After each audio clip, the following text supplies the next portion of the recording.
ज्यांच्या ठाकरी संस्काराच्या बाणाने जे रोज सकाळी संपूर्ण विरोधकांना कामाला लावतात असे शिवसेनेचे जहाल नेतृत्व आदरणीय संजय राऊत साहेब यांना मी विनंती करतो.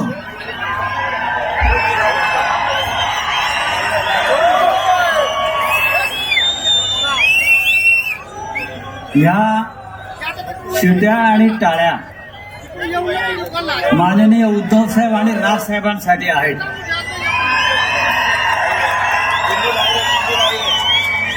ही एक ऐतिहासिक सभा आहे आणि या सभेमध्ये मशाली पेटलेल्या आहेत. इंजिन पुढे निघालेलं आहे आणि त्या इंजिनाला आणि मशालीला ऊर्जा देण्याचं काम जर कोण करत असेल तर या मैदानात जमलेली लाखो लाखो असे मराठी बांधव, शिवसैनिक आणि मनसैनिक अत्यंत अभिमान बाळगावा अशी ही सभा आहे. माननीय उद्धव आणि राज ठाकरे यांनी आपल्या पहिल्या संयुक्त सभेसाठी नाशिकची निवड केली. यातच नाशिकचं महत्व आपल्याला कळलं असेल. उद्धवजींनी आणि राजसाहेबांनी एकत्र येणं ही फक्त राजकीय घडामोड नाही तर महाराष्ट्राच्या मनातली आग बाहेर पडण्याचा हा क्षण आहे. ती आग आहे आणि दोन राज आणि उद्धव साहेब एकत्र आल्यामुळे ही आग बाहेर काढण्याची संधी आपल्याला मिळते. हे नाशिक आहे, ही नाशिक क्रांतिकारकांची भूमी आहे. ही नाशिक वीर सावरकरांची भूमी आहे आणि ही नाशिक श्रीरामाची सुद्धा भूमी आहे. पण या नाशिकमध्ये जे प्रश्न आहेत ते संपूर्ण महाराष्ट्राचे प्रश्न आहेत. कुंभनगरी लवकर इथे कुंभमेळा होईल आणि या कुंभच्या निमित्तानं जो भ्रष्टाचार या नाशिक शहरामध्ये माजलेला आहे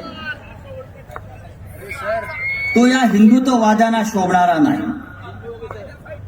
मला आत्ताच कोणीतरी सांगितलं कुंभाच्या निमित्तानं 50,000 कोटीची कामं निघाली आहेत राजाभाऊ, 50,000 कोटीची.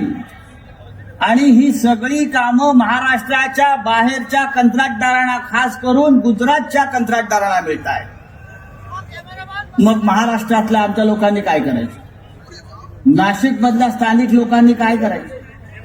50,000 कोटीची कामं गिरीश महाजन नावाचा पालकमंत्री गुजरातच्या ठेकेदारांना देत असेल आणि ही सगळी यादी कोणत्या ठेकेदाराला कोणतं काम द्यायचं हे याची संपूर्ण यादी ही दिल्लीतून आली.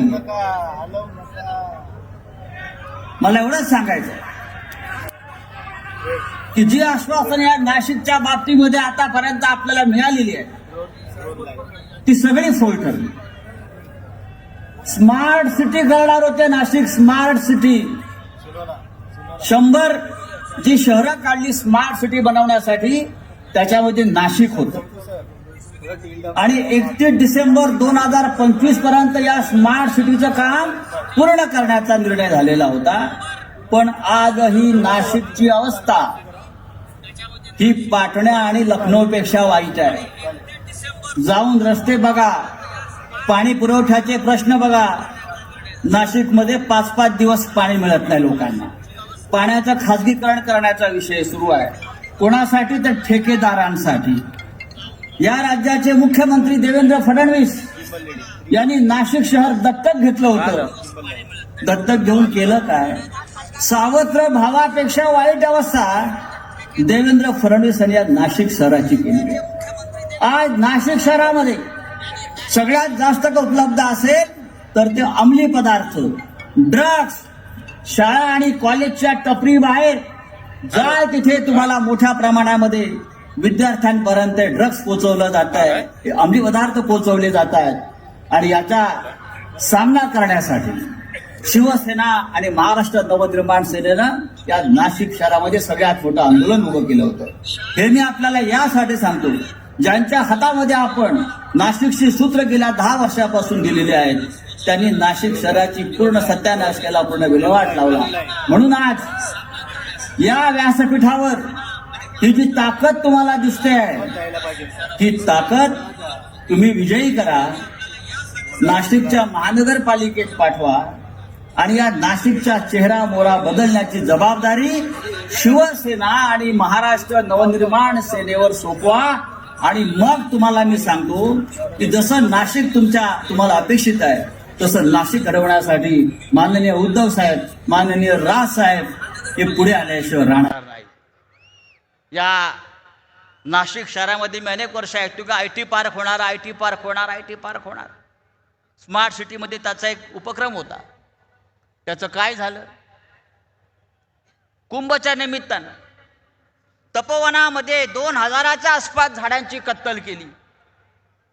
हिंदुत्ववादी सरकार आहे म्हणून त्यांना मी सांगू इच्छितो, नरेंद्र मोदींना या व्यासपीठावरून सांगू इच्छितो, काही महिन्यापूर्वी नरेंद्र मोदींनी अयोध्येमध्ये धर्मध्वजा फडकवली. धर्मध्वजा, त्या धर्मध्वजेवरती झाडाचं चित्र आहे. त्या धर्मध्वजेवरती झाडाचं चित्र आहे, तुम्ही पहा. आणि या श्रीरामाच्या भूमीमध्ये तुम्ही बिल्डरांच्या सोयीसाठी 2000 झाडांची कत्तल केली. ज्या ठिकाणी ही झाडं तोडलेली आहेत आज, ती संपूर्ण जमीन भविष्यामध्ये बिल्डरांच्या ताब्यात देण्याचं काम सुरू आहे. कारण हा बिल्डर भारतीय जनता पक्षाच्या उमेदवारांचा खर्च करणार आहे अशी माझी माहिती आहे या निवडणुकीमध्ये. आणि म्हणून या झाडांची कत्तल त्यांच्या सोयीसाठी करण्यात आलेली आहे. त्र्यंबकेश्वरच्या रोडला आपल्या सामान्य मराठी माणसांच्या घरावरती बुलडोझर फिरवला, विकासाच्या नावाखाली, कुंभच्या नावाखाली. वर्षानुवर्ष ज्यांचे तिकडे व्यवसाय आहेत, घरं आहेत, त्याच्यावरती बुलडोझर फिरवून हजारो आमच्या मराठी बांधवांना बेघर केलं. अशा प्रकारचा तुगलकी कारभार या नाशिक शहरामध्ये हिंदुत्वाच्या नावानं सुरू आहे. हे सगळं आपल्याला थांबवायचं आहे, हे सगळं आपल्याला रोखायचं आहे. आणि त्यासाठी एकच शक्ती, शिवशक्ती जे व्यासपीठावरती आणि समोर उपस्थित आहे, ही शिवशक्तीच हे सगळं रोखू शकेल. आपल्याला उद्धवजींना, राजसाहेबांना ऐकायचं आहे. मी आपला फार वेळ घेणार नाही, पण या मैदानावर जी शक्ती जमलेली आहे, या शिवशक्तीमध्ये या नाशिकमध्ये परिवर्तन करण्याची संपूर्ण ताकद आहे. मला खात्री आहे की आपण सगळे, उद्धवसाहेब, राजसाहेब एकत्र आलेले आहेत. हे नाशिकसुद्धा त्यांच्या पाठीशी ठामपणे उभे राहील आणि या नाशिकमध्ये बदल घडवेल, परिवर्तन घडवेल. आणि भ्रष्ट राज्यकर्ते, ज्याने नाशिकची महानगरपालिका लुटली, ज्याने नाशिक शहर लुटलं, ज्याने नाशिकमध्ये भ्रष्टाचाराची वाळवी लावली, त्या सगळ्यांना आपण कायमचं घरी पाठवल्याशिवाय राहणार नाही. इतकंच बोलतो आणि तूर्त थांबतो. जय हिंद, जय महाराष्ट्र.